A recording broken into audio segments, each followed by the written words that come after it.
رب زدني علما رب زدني علما. بسم الله الرحمن الرحيم. إن الحمد لله نحمده ونستعينه ونستغفره ونعوذ بالله من شرور أنفسنا ومن سيئات أعمالنا. من يهده الله فلا مضل له ومن يضلل فلا هادي له. وأشهد أن لا إله إلا الله وحده لا شريك له وأشهد أن محمدا عبده ورسوله. يا أيها الذين آمنوا اتقوا الله حق تقاته ولا تموتن إلا وأنتم مسلمون. يا أيها الناس اتقوا ربكم الذي خلقكم من نفس واحدة وخلق منها زوجها وبث منهما رجالا كثيرا ونساء. واتقوا الله الذي تساءلون به والأرحام إن الله كان عليكم رقيبا. يا أيها الذين آمنوا اتقوا الله وقولوا قولا سديدا يصلح لكم أعمالكم ويغفر لكم ذنوبكم ومن يطع الله ورسوله فقد فاز فوزا عظيما. أما بعد فإن خير الحديث كتاب الله وخير الهدي هدي محمد صلى الله عليه وسلم وشر الأمور محدثاتها وكل محدثة بدعة وكل بدعة ضلالة وكل ضلالة في النار. عن أبي هريرة رضي الله تعالى عنه عن النبي صلى الله عليه وسلم قال: الإيمان بضع وسبعون شعبة فأفضلها قول لا إله إلا الله وأدناها إماطة الأذى عن الطريق والحياء شعبة من الإيمان. رواه مسلم.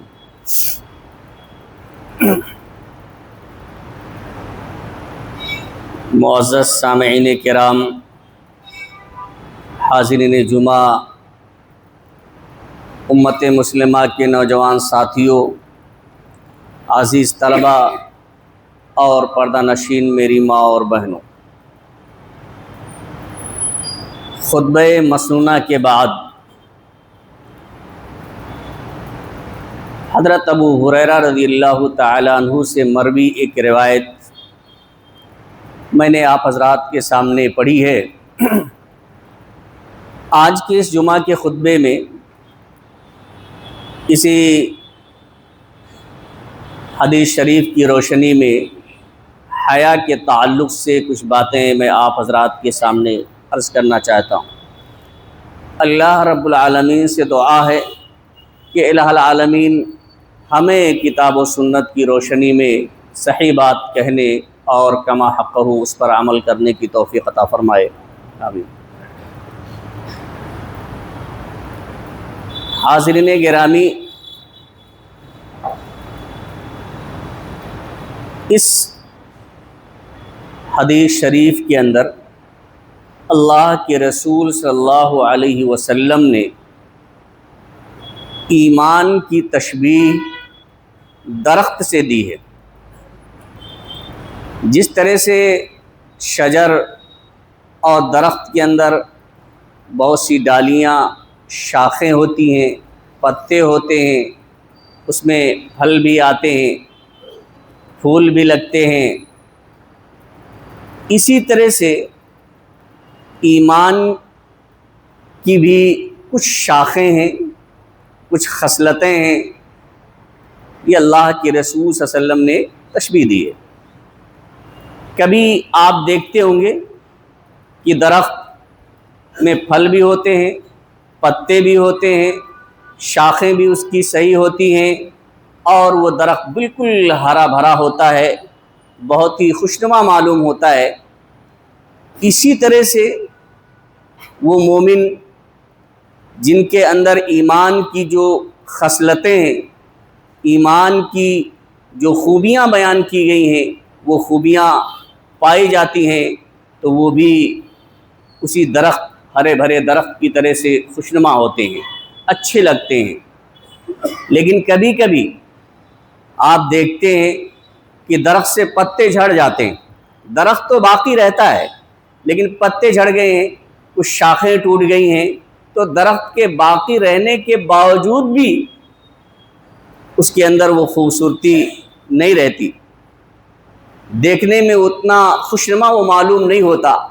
تو کبھی کبھی بعض ایمان کی بعض شاخیں ایسی ہیں جن کے نہ پائے جانے کی وجہ سے ایمان بھلے ہی موجود رہتا ہو، وہ اسی درخت کی طرح سے ہو جاتا ہے جس کے پتے جھڑ گئے ہوں، بعض ڈالیاں ٹوٹ گئی ہوں، پھل نہ ہوں۔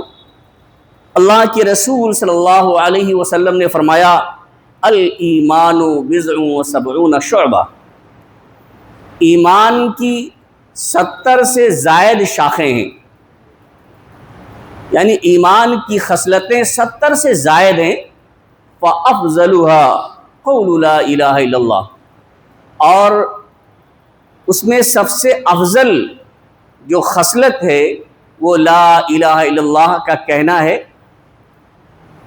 یعنی سب سے افضل جو شاخ ہے، سب سے بہتر جو خصلت ہے وہ اس بات کی گواہی دینا کہ اللہ کے سوا کوئی معبود حقیقی نہیں، اور اس کے بعد اللہ کے رسول صلی اللہ علیہ وسلم کی رسالت کے اقرار کرنا۔ وَأَدْنَاهَا إِمَاطَةُ الْأَذَىٰ عَنِ الطَّرِيقِ، اور ادنا درجے کی جو شاخ اور خصلت ہے، راستے سے تکلیف دہ چیز کو ہٹا دینا، یعنی راستے میں کوئی ایسی چیز پڑی ہوئی ہے جس سے آنے جانے والوں کو تکلیف پہنچ رہی ہے، لوگوں کو اس کی وجہ سے پریشانی کا سامنا کرنا پڑتا ہے، تو اس چیز کو ہٹا دینا راستے سے تاکہ لوگوں کو تکلیف نہ پہنچے، یہ بھی ایمان کی ایک شاخ ہے ایمان میں سے۔ آگے اللہ کے رسول صلی اللہ علیہ وسلم نے فرمایا وَالْحَيَاءُ شُعْبَةٌ مِّنَ الْإِيمَانِ، کہ شرم و حیا یہ ایمان کی ایک شاخ ہے، یعنی ایمان کی جو 70 سے زائد شاخیں ہیں، انہی شاخوں اور انہی خصلتوں میں سے ایک خصلت حیا ہے۔ اب حیا کس کو کہتے ہیں؟ حیا یہ ایک ایسی خوبی ہوتی ہے، ایسی صفت ہوتی ہے جس صفت کے پائے جانے کی وجہ سے انسان برائیوں سے بچتا ہے، غلط کاموں سے بچتا ہے، ظلم و زیادتی کرنے سے بچتا ہے، اللہ اور اس کے رسول کی اطاعت و فرما برداری کرتا ہے، لوگوں کے حقوق کی ادائیگی کرتا ہے۔ یعنی یہ حیا ہی ہے جس کی وجہ سے انسان کسی بھی غلط کام کے کرنے سے بچتا ہے، کوشش کرتا ہے کہ بچے، یہ حیا ہی اس کو روکتی ہے، یہی چیز حیا ہے۔ اور حیا کی حدیث کے اندر بڑی فضیلت بیان کی گئی ہے، بلکہ یہ اللہ کے رسول صلی اللہ علیہ وسلم نے اس حدیث کے اندر خصوصیت کے ساتھ، شاخیں آپ نے فرمائی کہ 70 سے زائد ہیں، لیکن خصوصیت کے ساتھ صرف حیا کا جو ہی ذکر کیا ہے، اس کی وجہ یہ ہے کہ اور جو دوسری خصلتیں ہیں ایمان کی، ان کی طرف یہ دعوت دیتی ہے۔ یعنی یہ صفت جب پائی جاتی ہے حیا کی، شرم کی، تو اور اسلام ایمان کی جو دوسری خصوصیات ہیں، دوسری خصلتیں ہیں، وہ خصوصیات بھی اسی کی وجہ سے پائی جاتی ہیں۔ حیا اگر انسان کے اندر پائی جاتی ہے تو انسان کے اندر زینت بخش دیتی ہے، یعنی زینت پیدا کر دیتی ہے۔ لیکن حیا کے برعکس اگر کسی کے اندر بے حیائی ہو، حیا نہ ہو، حیا کے مخالف چیز ہو، تو پھر وہ شخص یا جس چیز کے اندر بھی وہ پائی جاتی ہے وہ عیب دار ہو جاتی ہے۔ اللہ علیہ وسلم نے ارشاد فرمایا، راوی حدیث حضرت انس بن مالک رضی اللہ تعالیٰ عنہ کہتے ہیں کہ اللہ کے رسول صلی اللہ علیہ وسلم نے فرمایا ما کان الفاش فی شیء الا شانہ، یعنی بے حیائی جس چیز کے اندر بھی پائی جاتی ہے اسے عیبدار بنا دیتی ہے۔ وما كان الحیاء فی شیء الا زانہ، یہ ترمذی شریف کی روایت ہے۔ اور جس کے اندر حیا پائی جاتی ہے، جس کے اندر شرم ہوگی، تو اس کو وہ مزین کر دیتی ہے اس چیز کو۔ اور ایک دوسری حدیث کے اندر جس کے راوی حضرت عمران بن حسین رضی اللہ تعالیٰ عنہ ہیں، فرماتے ہیں کہ اللہ کے رسول صلی اللہ علیہ وسلم نے فرمایا کہ الحیاء لا یأتی الا بخیر، یعنی حیا یہ اچھائی ہی لاتی ہے۔ اگر انسان کے اندر حیا ہے، بے حیائی نہیں پائی جاتی ہے، اس کے اندر شرم و حیا ہے، تو وہ بھلائیاں کرتا ہے، اچھائیاں کرتا ہے۔ اور یہ شروع سے لے کر جتنے بھی انبیاء کرام آئے ہیں، سب لوگوں نے اس بات کی تلقین کی ہے، اور سب لوگوں نے اس بات کی وصیت اور تاکید کی ہے کہ انسان اپنے اندر حیا پیدا کرے۔ اگر حیا نہیں ہے تو اللہ کے رسول صلی اللہ علیہ وسلم نے فرمایا اذا لم تستحی فاصنع ما شئت، اگر تمہارے اندر سے شرم و حیا نکل جائے، اگر یہ اس صفت سے انسان خالی ہو جائے، تو پھر وہ کچھ بھی کر سکتا ہے۔ یعنی غلط سے غلط کام جس کا آپ تصور بھی نہیں کر سکتے، اگر یہ اس صفت سے انسان خالی ہو جاتا ہے، یہ صفت اس کے اندر نہیں پائی جاتی ہے، بلکہ حیادار کے بجائے وہ بے حیا ہو جاتا ہے، تو وہ کچھ بھی کر سکتا ہے۔ اللہ کے رسول نے فرمایا اذا لم تستحی فاصنع ما شئت، جب تمہیں شرم نہ ہو تو جو چاہو کرو۔ اور ایک دوسری حدیث کے اندر حضرت ابو ہریرہ رضی اللہ تعالیٰ عنہ حدیث کے راوی ہیں کہ اللہ کے رسول صلی اللہ علیہ وسلم نے فرمایا الحیاء من الایمان، کہ حیا ایمان کی ایک شاخ ہے، ایمان میں سے ہے۔ والایمان فی الجنہ، اور ایمان والے جنت میں ہوں گے، یعنی ایمان یہ جنت میں لے جانے والی چیز ہے۔ والبذاء من الجفاء، اور بے حیائی یہ ظلم میں سے ہے۔ والجفاء فی النار، اور ظالم جہنم میں ہوں گے، یعنی جو لوگ ظلم کرنے والے ہیں وہ جہنم میں جائیں گے۔ آپ دیکھیں یہ صفت اللہ کے رسول صلی اللہ علیہ وسلم کے اندر بہت زیادہ پائی جاتی تھی، یعنی آپ صلی اللہ علیہ وسلم بہت ہی زیادہ شرمیلے تھے، بہت ہی حیا کیا کرتے تھے۔ حضرت انس بن مالک رضی اللہ تعالیٰ عنہ کہتے ہیں کہ کان النبی صلی اللہ علیہ وسلم شدید الحیا، یہ بخاری شریف کی روایت ہے۔ انس بن مالک رضی اللہ تعالیٰ عنہ کہتے ہیں کہ اللہ کے نبی صلی اللہ علیہ وسلم بہت ہی زیادہ حیادار تھے، بہت ہی زیادہ شرمیلے تھے۔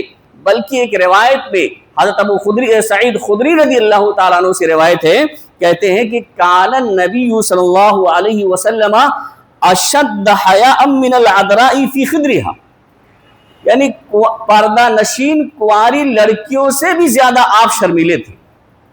یعنی حیا اتنا آپ صلی اللہ علیہ وسلم کرتے تھے کہ ایک کنواری لڑکی جو ہوتی ہے، پردہ نشین ہوتی ہے، اس کے اندر جتنا حیا ہوتی ہے اس سے زیادہ، بھئی ایک شادی شدہ عورت جو ہوتی ہے اس کے اندر بھی حیا ہوتی ہے، لیکن اس کے مقابل میں جو غیر شادی شدہ بچیاں ہوتی ہیں ان کے اندر بہت ہی زیادہ شرم و حیا پائی جاتی ہے۔ اللہ کے رسول صلی اللہ علیہ وسلم کے بارے میں حضرت ابو سعید خدری رضی اللہ تعالیٰ عنہ فرماتے ہیں کہ کان النبی صلی اللہ علیہ وسلم اشد حیاء من العذراء فی خدرها، یہ بخاری شریف کی روایت ہے کہ آپ صلی اللہ علیہ وسلم پردہ نشین کنواری لڑکیوں سے بھی زیادہ شرمیلے تھے۔ اور حضرت عثمان رضی اللہ تعالیٰ عنہ کے بارے میں آتا ہے کہ وہ بھی بہت زیادہ شرم کیا کرتے تھے، اور اتنا زیادہ شرم کرتے تھے کہ ان کے شرم کو دیکھ کر فرشتے بھی ان سے شرم کیا کرتے تھے۔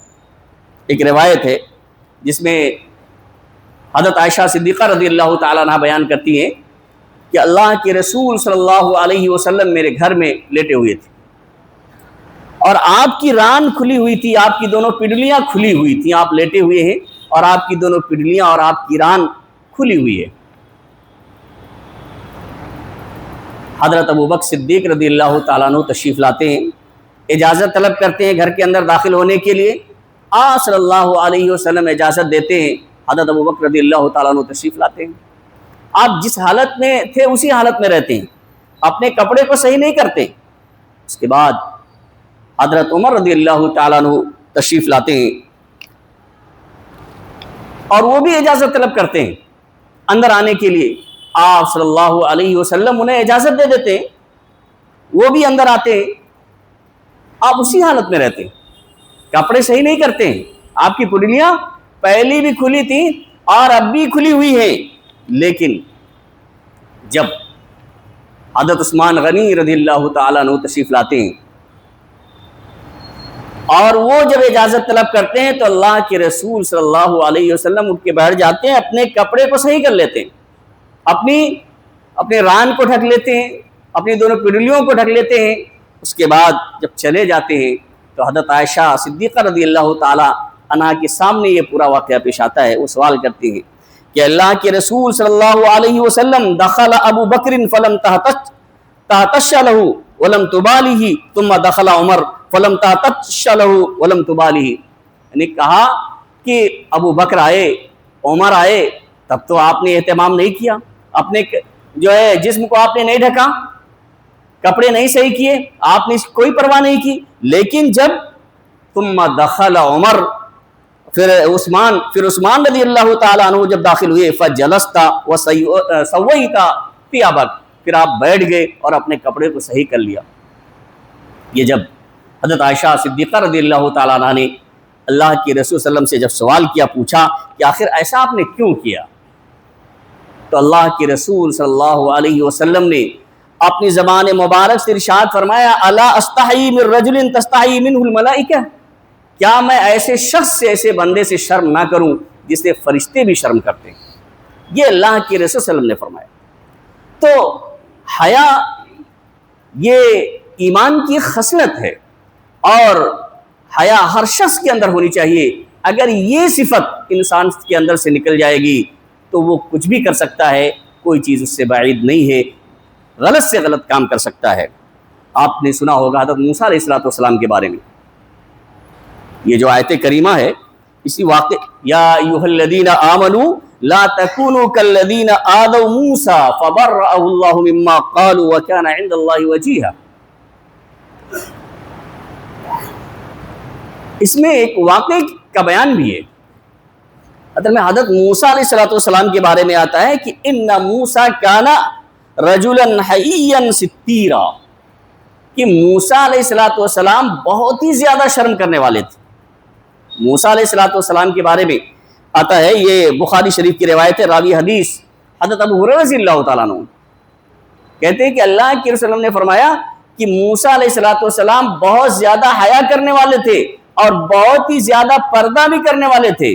لا یری من جلدہ شیء استحیاء منہ، ان کے جسم کا کوئی بھی حصہ شرم کی وجہ سے دیکھا نہیں جا سکتا تھا۔ جیسے ہم اور آپ ہیں، کیسا بھی کپڑا پہن لیتے ہیں اور نکل جاتے ہیں، کبھی کبھی تو کپڑا پہننے کے بعد بھی تو سارے جسم کے اعضاء نظر آتے ہیں، تو وہ بھی نہ پہننے کے برابر ہو جاتا ہے۔ صرف عورتوں ہی کے لیے ضروری نہیں پردہ، مردوں کے لیے بھی ضروری ہے۔ یہ تو سب سارے واقعات مردوں ہی کے بیان کیے گئے ہیں، نبی صلی اللہ علیہ وسلم کا اور حضرت عثمان رضی اللہ تعالیٰ عنہ کا اور حضرت جو ہے موسیٰ علیہ السلام کا جو ذکر ہو رہا ہے کہ اس طرح سے اپنے کپڑے کو پہنتے تھے اور اس طرح سے جسم کو ڈھانک کے رکھتے تھے کہ لا یری من جلدہ شیء استحیاء منہ، یعنی شرم کی وجہ سے اس طرح سے ڈھانک لیتے تھے کہ جسم کا کوئی بھی حصہ نظر نہیں آتا تھا کہ کہیں بھی کھلا ہوا ہو، نظر آ رہا ہو۔ اچھا، یہی وجہ تھی کہ کیونکہ اور جو خاندان کے لوگ تھے اور موسیٰ علیہ السلام کے قوم کے لوگ تھے تو وہ تو ننگے نہایا کرتے تھے، اپنا گئے ساتھ میں ساتھیوں کے ساتھ، ہم ننگے نہا رہے ہیں، ایک دوسرے کی سطر کا کوئی خیال نہیں ہے۔ موسیٰ علیہ السلام بڑے شرمیلے تھے، بھائی وہ تو ایک چمڑی تک نظر چاہتے تھے کہ کوئی نہ دیکھ سکے، تو لوگ عیب بھی لگانے لگے، کہتے تھے یا تو ان کو کوڑھ ہے یا کوئی اور بیماری ہے یا ہو سکتا ہے ہائیڈروسیل کی بیماری ہو گئی ہو، ان کے خصیتین بڑھ گئے ہوں، اسی لیے جو ہے یہ ننگے نہیں نہاتے ہیں اور اپنا سطر کھولتے نہیں ہیں، مطلب بہت ہی پردے میں رہا کرتے ہیں۔ یہ لوگوں نے الزام بھی لگانا شروع کر دیا۔ اب ایک نبی، اب موسیٰ علیہ السلام اتنے شرمیلے، اب ایسا تو ہے نہیں کہ آ کے لوگوں کو بتائیں گے بھائی آئیے دیکھیے ہمارے اندر کوئی بیماری نہیں ہے، اپنا کپڑا اتار کے، ایسا تو ممکن نہیں تھا۔ ایک مرتبہ اسی روایت کے اندر ایک مرتبہ نہانے کے لیے جاتے ہیں اور اپنا کپڑا ایک پتھر میں لپیٹ کے رکھ دیتے ہیں. جب نہا کے فارغ ہوتے ہیں نکلتے ہیں اور کپڑا لینا چاہتے ہیں تو پتھر لڑک جاتا ہے اور کپڑا لے کے جو ہے چل دیتا ہے. بس اللہ کا حکم تھا. موسیٰ علیہ السلام کہتے ہیں تو بھی حجر ہو تو بھی حجر ہو، اے پتھر میرا کپڑا دو میرا کپڑا دو کہتے رہتے، لیکن پتھر وہاں تک پہنچ جاتا ہے جن کی قوم کے لوگ ہوتے ہیں، کیونکہ اللہ رب العالمین نے دکھانا چاہتا تھا کہ موسیٰ علیہ السلام کے اندر کوئی عیب اور کوئی بیماری نہیں ہے. یہ صرف شرم کی وجہ سے اور حیا کی وجہ سے وہ پردہ کرتے ہیں اور اس کا اہتمام کرتے ہیں. تو اب جب وہاں تک پہنچ گیا، سب لوگوں نے دیکھا کہ موسیٰ کے اندر تو کوئی عیب نہیں ہے. اب اسے ننگے ہی آئے نا وہاں پہ، کپڑا تو پتھر کے پاس ہے. سب لوگوں نے دیکھ لیا کہ موسیٰ علیہ السلام کے اندر تو کوئی عیب ہی نہیں ہے. اللہ رب العالمین دکھا، انہوں نے حدیث کے الفاظ ہیں کہ انہوں نے 3 یا 4 یا 5 لاٹیاں ماری اور 3 4 5 نشان بھی پتھر پر پڑ گئے، لیکن جو ہے ان لوگوں نے جب دیکھ لیا اللہ تعالیٰ نے بری کر لی. اسی کی طرف اشارہ ہے اس آیت کریمہ میں، یا ایھا الذین آمنوا لا تکونوا کالذین آذوا موسیٰ، اے ایمان والو تم ان لوگوں کی طرح نہ ہو جاؤ جنہوں نے موسیٰ علیہ السلام کو تکلیف دی. فبرأہ اللہ مما قالوا، اور اللہ تعالیٰ نے انہیں اس چیز سے بری کر دیا جو ان لوگوں نے ان کے بارے میں کہا. تو یہی عیب لگایا کرتے تھے، اور بھی بہت ساری چیزیں کہتے تھے جن میں یہ بھی عیب لگایا کرتے تھے کہ ان کے اندر کوئی بیماری ہے، ہائیڈروسیل کی بیماری ہے، چمڑے کی بیماری ہے، یا کوڑپن ہے. اور وَكَانَ عِنْدَ اللَّهِ وَجِيهًا، اور وہ اللہ کے نزدیک بہت زیادہ شان و شوکت والے تھے، عزت والے تھے. تو سامعین کرام، یہ حیا انبیاء کرام کی صفت ہے، یہ مومنین کی صفت ہے، صحابہ کرام کی صفت ہے. اس حیا کا پایا جانا مرد اور عورت ہر ایک کے اندر ضروری ہے. ایک مرتبہ ایک صحابی نے اللہ کے رسول صلی اللہ علیہ وسلم سے پوچھا کہ اللہ کے رسول صلی اللہ علیہ وسلم کہ ہم اپنا سطر کتنا کھول سکتے ہیں، یعنی کتنا احتیاط کیا جائے کہ عوراتنا ما نأتی منہا وما نذر، یعنی کتنا ہم اس کو چھپائیں اور کتنا زیادہ سے زیادہ کھول سکتے ہیں. تو اللہ کے رسول صلی اللہ علیہ وسلم نے فرمایا کہ احفظ عورتک من زوجتک او مما ملکت یمینک، یعنی اپنی بیوی اور اپنی لونڈی کے علاوہ ہر ایک سے سطر پوشی ضروری ہے. کسی کے سامنے کچھ ظاہر نہیں ہونا چاہیے، کسی کے سامنے، چاہے مرد ہو مرد کے سامنے، عورت ہو عورت کے سامنے، ہر ایک سے. لیکن عورت عورتوں سے نہیں پردہ کر پاتی ہیں، مرد مرد سے نہیں کر پاتے ہیں، یہ بے حیائی ہے، یہ حیا نہیں ہے. اللہ کے رسول صلی اللہ علیہ وسلم نے فرمایا. آگے وہ آدمی کہتا ہے کہ وہ صحابی کہتے ہیں کہ الرجل یکون مع الرجل، کہ بھائی ایک آدمی کے ساتھ رہتا ہے، بھائی ایک کمرے میں 10 طلبہ رہتے ہیں، 10 ساتھی رہتے ہیں، دوست رہتے ہیں، تو اب ظاہر سی بات ہے تھوڑا بہت تو بے پردگی ہو سکتی ہے. تو آپ صلی اللہ علیہ وسلم نے فرمایا ان استطاعت الا یراها احد فافعل، اگر تم اس بات کی طاقت رکھتے ہو کہ کسی کی نظر نہ پڑے تو ضرور کرو. یعنی ساتھیوں کے درمیان بھی آپ ہیں، اپنے ہی جیسے لوگوں کے درمیان ہیں، تب بھی اس بات کا لحاظ اور اہتمام ہونا چاہیے کہ آپ کا سطر کھلنے نہ پائے، بے حیائی نہ ہو. حیا اس وقت بھی ملحوظ رکھنا چاہیے. اور پھر صحابی رسول کہتے ہیں کہ میں نے کہا اللہ کے رسول والرجل یکون خالیا، ٹھیک ہے بھئی ساتھیوں کے درمیان ہیں تو سطر نہیں کھلنا چاہیے، جو چیزیں چھپنے کی ہیں وہ ظاہر نہیں ہونی چاہیے.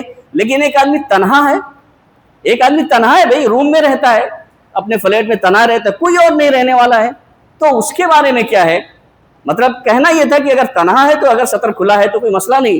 لیکن اللہ کے رسول صلی اللہ علیہ وسلم نے اپنی زبان مبارک سے ارشاد فرمایا کہ فاللہ احق ان یستحیا منہ، کوئی نہیں ہے، اللہ رب العالمین تو موجود ہے، دیکھ رہا ہے، اس کا علم ہر جگہ ہے، اللہ رب العالمین ہر چیز کو دیکھنے والا ہے. تو اللہ رب العالمین زیادہ حقدار ہے کہ اس سے پردہ کیا جائے. تو حاضرین گرامی، عرض کرنے کا مقصد یہ ہے چاہے ہم ساتھیوں کے درمیان ہوں چاہے تنہائی میں ہوں، ہمارے اندر یہ حیا ہونی چاہیے، سطر پوشی ہونی چاہیے، کہ ایسا نہ ہو کہ ہم کوئی نہیں ہے تو بے سطر ہو جائیں، کیونکہ اللہ رب العالمین زیادہ حقدار ہے کہ اس سے پردہ کیا جائے. لیکن ایک بات یہاں واضح ہو جانا ضروری ہے کہ شرم و حیا یہ ایسی چیز نہیں ہے کہ دینی معلومات ہی سے روک دے. دیکھیں شرم ضروری ہے، لیکن کبھی بعض مسائل ایسے ہوتے ہیں جن کا جاننا اور پوچھنا بھی ضروری ہوتا ہے، حاصل کرنا ضروری ہوتا ہے ان کا علم. اگر آپ ان کے بارے میں نہیں جان پائیں گے تو ہمیشہ زندگی بھر غلطی کرتے رہیں گے. تو اس لیے شرم ضروری ہے، حیا ضروری ہے، لیکن ایسا نہیں ہے کہ شرم کی وجہ سے جو مسائل جاننا ضروری ہے وہ مسائل آپ پوچھ نہ سکیں، وہ معلوم نہ کر سکیں، ان کے بارے میں جانکاری نہ کر سکیں. ایک روایت آپ کے سامنے میں ذکر کر دیتا ہوں اختصار کے ساتھ. حضرت ام سلمہ رضی اللہ تعالیٰ ام سلیم رضی اللہ تعالیٰ عنہ اللہ کے رسول صلی اللہ علیہ وسلم کے پاس تشریف لاتی ہیں اور کہتی ہیں اللہ کے رسول. دیکھیے سوال ایسا تھا، تھوڑا شرم آتی ہے، تو انہوں نے پہلے ہی تمہید بنا لی، پہلے ڈائریکٹ سوال نہیں پوچھا، اللہ کے رسول صلی اللہ علیہ وسلم سے پہلے تمہید بنائی. ان اللہ لا یستحی من الحق، اللہ کے رسول صلی اللہ علیہ وسلم اللہ تعالی حق بات میں شرم نہیں کرتا ہے. اب پہلے تمہید بنا لی تو جو جھجک تھی وہ ختم ہو گئی، کیونکہ سوال کرنا اور پوچھنا ضروری تھا. پھر اس کے بعد وہ سوال کرتی ہیں فَهَلْ عَلَى الْمَرْأَةِ غُسْلٌ إِذَا احْتَلَمَتْ، کیا عورت پر غسل واجب ہے اگر وہ محتلم ہو جائے؟ یعنی اگر وہ یہ خواب میں دیکھتی ہے کہ اس کا شوہر، اس کا آدمی اس کے ساتھ ہم بستری کر رہا ہے، وہ تعلقات قائم کر رہا ہے، تو کیا اس پر غسل واجب ہو جائے گا؟ یہ ام سلیم رضی اللہ تعالیٰ عنہ نے، جو حضرت انس بن مالک کی والدہ ہیں اور ابو طلحہ انصاری کی بیوی ہیں، اللہ کے رسول صلی اللہ علیہ وسلم سے سوال کرتی ہیں، لیکن پہلے یہ کہہ دیتے ہیں ان اللہ لا یستحی من الحق. تو اللہ کے رسول صلی اللہ علیہ وسلم جواب دیتے ہیں کہ نعم، ہاں غسل واجب ہے اذا رأت الماء، جب پانی نظر آئے. یعنی وہ اگر نیند سے بیدار ہو اور تری محسوس کرے کپڑے میں، اگر تری محسوس ہو رہی ہے تو اس پر غسل واجب ہے. حضرت ام سلمہ رضی اللہ تعالیٰ عنہ بھی موجود تھی، انہوں نے اپنے چہرے کو ڈھک لیا شرم کی وجہ سے اور کہا بعد میں کہ اللہ کے رسول وسلم کیا عورتیں بھی محتلم ہوتی ہیں؟ تو آپ صلی اللہ علیہ وسلم نے کہا کیوں نہیں، بچوں کی مشابہت کیسے ہوتی ہے. بہرحال یہ الگ مسئلہ ہے، لیکن دیکھیں اس سے جو میں کہنا چاہتا ہوں وہ یہ ہے کہ اگر شرم کی بھی بات ہے نا، تو شرم ایسی چیز نہیں ہے کہ کسی چیز کو معلوم کرنے سے، دینی معلومات کے حاصل کرنے سے روک سکتی ہے. یہ روکنے والی چیز نہیں ہے. شرم ضروری ہے، حیا ضروری ہے، لیکن عدم کے دائرے میں جو ہے آپ اس کے متعلق علم حاصل کر سکتے ہیں. کہ کوئی بھی اچھے الفاظ استعمال کیے جائیں یا خود کسی شخص سے آپ سوال کرنا ہے، اس سے آپ شرم کی وجہ سے نہیں کر سکتے ہیں تو کسی دوسرے کے ذریعہ سے اس سے پوچھا جائے، یعنی اس کے طریقے نکالے جا سکتے ہیں. لیکن ایسا نہیں ہے کہ شرم کی وجہ سے جن چیزوں کا علم ہونا ضروری ہے، جن چیزوں کا علم حاصل کرنا ضروری ہے، اسے آپ حاصل نہ کر سکیں. ایک روایت اور میں آپ کے سامنے ذکر کر دوں کہ حضرت علی بن ابی طالب رضی اللہ تعالیٰ عنہ کے بارے میں آپ جانتے ہوں گے، جو اللہ کے رسول صلی اللہ علیہ وسلم کے چچیرے بھائی بھی اور آپ صلی اللہ علیہ وسلم کے داماد بھی. حضرت فاطمہ رضی اللہ تعالی عنہ کے آپ شوہر ہیں. تو یہ ایک مرتبہ کہتے ہیں کہ کنت رجلا مدان، کہ میں بہت زیادہ مزی والا آدمی تھا. یہ ایک لیس دار مادہ ہوتا ہے، ایک پانی ہوتا ہے جو ہم بستری سے پہلے ہی، جن کے اندر طاقت ہوتی ہے، نکلتا ہے تو مردوں کو خاص طور سے. تو یہ کہتے ہیں کہ میں کنت رجلا مدان، میں بہت زیادہ مزی والا تھا، مجھے بہت زیادہ مزی آیا کرتی تھی. وَكُنْتُ أَسْتَحْيِي أَنْ أَسْأَلَ النَّبِيَّ صلی اللہ علیہ وسلم لِمَكَانِ ابْنَتِهِ، لیکن میں اللہ کے رسول صلی اللہ علیہ وسلم سے اس بارے میں سوال کرنے سے شرم محسوس کرتا تھا. وجہ کیا تھی؟ کہ آپ کی لفت جگر میری نکاح میں تھی، حضرت فاطمہ رضی اللہ تعالیٰ عنہ میری زوجہ تھی. تو اس وجہ سے، اور معاملہ چونکہ ایسا تھا، اس کا تعلق شہوت سے ہے، تو میں اس شرم کی وجہ سے اللہ کے رسول صلی اللہ علیہ وسلم سے سوال نہیں کر سکتا تھا. تو کہتے ہیں فَأَمَرْتُ الْمِقْدَادَ بْنَ الْأَسْوَدِ، میں نے مقداد بن اسود کو یہ حکم دیا کہ اللہ کے رسول صلی اللہ علیہ وسلم سے اس بارے میں پوچھیں. فَسَأَلَهُ، تو انہوں نے آپ صلی اللہ علیہ وسلم سے سوال کیا. فَقَالَ، تو آپ نے فرمایا يَغْسِلُ ذَكَرَهُ وَيَتَوَضَّأُ، فرمایا کہ اگر اس طرح کی بات ہے تو آپ اپنی خاص جگہ کو اس کو دھو لیں اور وضو کر لیں. یعنی مزی کے آ جانے سے غسل نہیں ٹوٹتا ہے، غسل کرنا فرض نہیں ہے، وضو ٹوٹ جاتا ہے، اور جہاں وہ چیز لگی ہوئی ہے آپ اسے دھو لیں اور وضو کر لیں. یہ اللہ کے رسول نے. یہاں دیکھیں کہ حضرت علی رضی اللہ تعالیٰ عنہ شرم کی وجہ سے، چونکہ حضرت فاطمہ رضی اللہ تعالیٰ عنہ آپ کی عقد میں تھی، اللہ کے رسول صلی اللہ علیہ وسلم سے سوال نہیں کر سکتے تھے، لیکن انہوں نے ایسا نہیں کیا کہ اس کو چھپا کے رکھے، اس بارے میں پوچھیں نہ کیسے پوچھیں، بلکہ حضرت مقداد رضی اللہ تعالیٰ عنہ کو بھیجا اور انہوں نے ان کی طرف سے اللہ کے رسول صلی اللہ علیہ وسلم سے سوال کیا اور آپ صلی اللہ علیہ وسلم نے اس مسئلے کی وضاحت فرمائی۔ تو شرم و حیا ضروری ہے، لیکن شرم و حیا کی وجہ سے ایسا نہ ہو کہ بعض چیزیں جن کا علم ہمارے اور آپ کے لیے ضروری ہے ہم اس کا علم حاصل نہ کر سکے۔ اللہ رب العالمین سے دعا ہے کہ الہ العالمین ہمارے اندر ایمان کی صفت پیدا فرمائے۔ الہ العالمین ہم نے جو پریشان حال ہیں ان کی پریشانیوں کو تو دور فرما دے، جو لوگ بیمار ہیں انہیں شفاء کامل و عاجل عطا فرما، جو لوگ مقروض ہیں انہیں قرض کی ادائیگی کی توفیق عطا فرما۔ بارک اللہ لنا ولکم فی القرآن العظیم ونفعنا وإیاکم بالآیات والذکر الحکیم، انہ تعالی جواد کریم ملک رؤوف رحیم۔